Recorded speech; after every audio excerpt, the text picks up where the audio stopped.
So yung mga ka-fishing yan, ilang pa tayo sa labay na yan, kunti lang palang pahuli natin ngayon, kunti lang dumawi mga ka-fishing. Yan, ilang piraso lang huli natin, dahalang padawi ng isda. Pero malalaki siya mga ka-fishing pag nagdawi rin. Tayo nyo naman.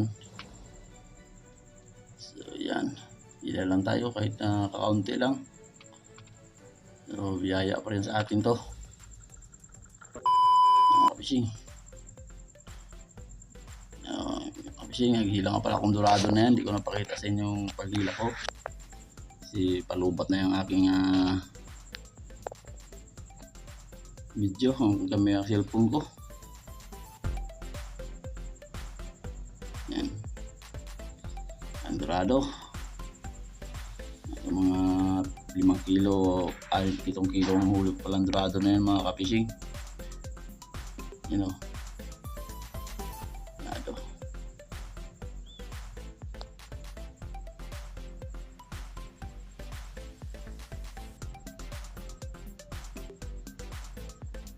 Yan, may dadala nga palang labay ng kawil yan, nagkain siguro sa labay yan. Yan ang huli ko mga ka-fishing, oh. Dorado at saka gulyasan, ano, ang dorado ko.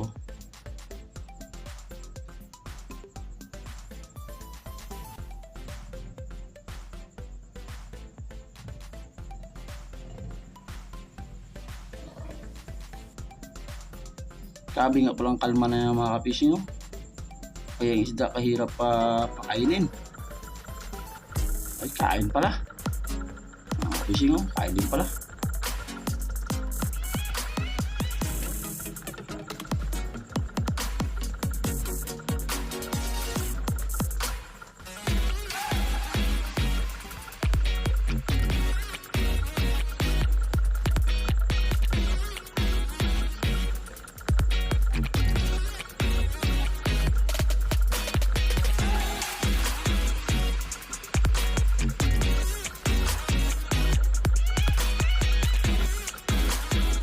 Grabe talagang kalma ng dagat.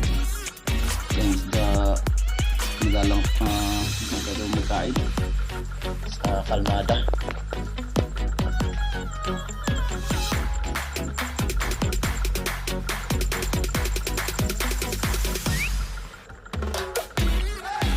Yung mga fishing, padalang-dalang kahit ilan lang huli natin.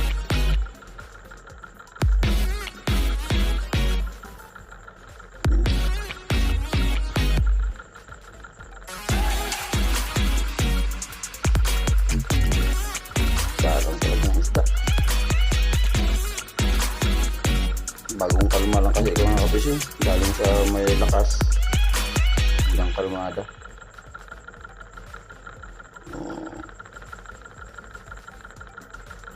Mga ka-fishing,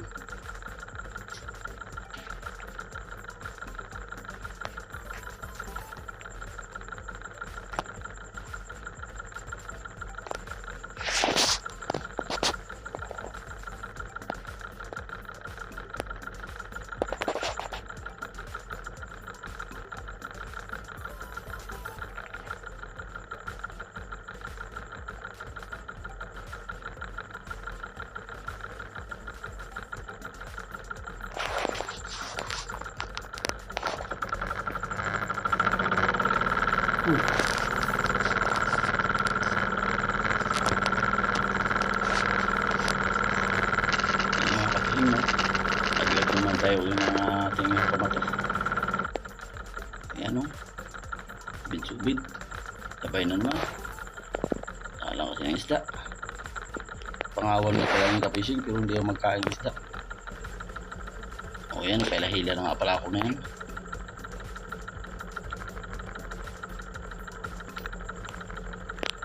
Ganda nga palang padawi ng palahila na yan mga ka-fishing. So pain natin yung ka-fishing, hus lang, oh. Takaw sa isdang hus. Takaw.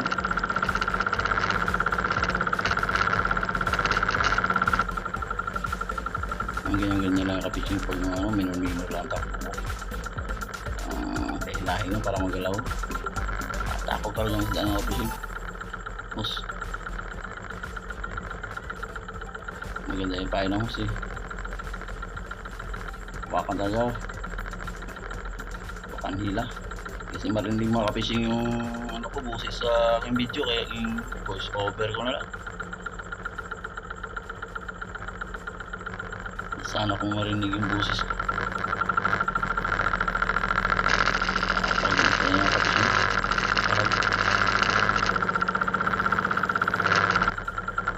Yan, ganyan ko lang yung ka-fishing para magalaw yung kumain.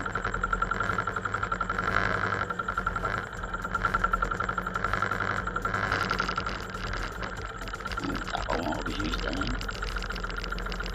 Hindi ako lang padawin na yan.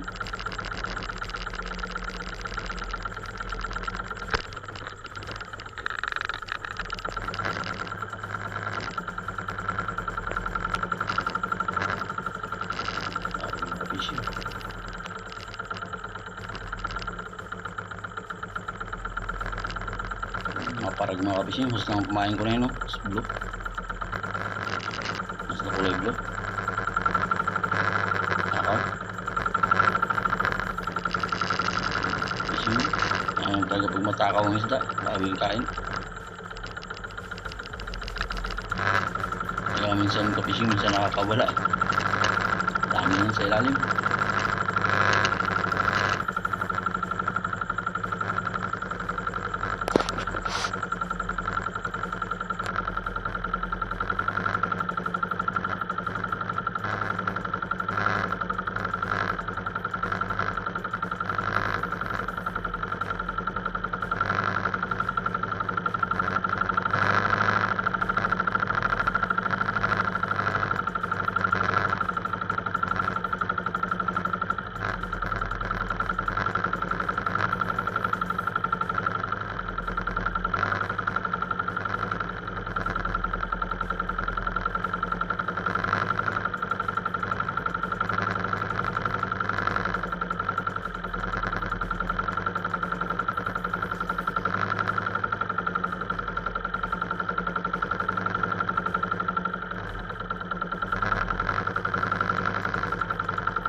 Siguro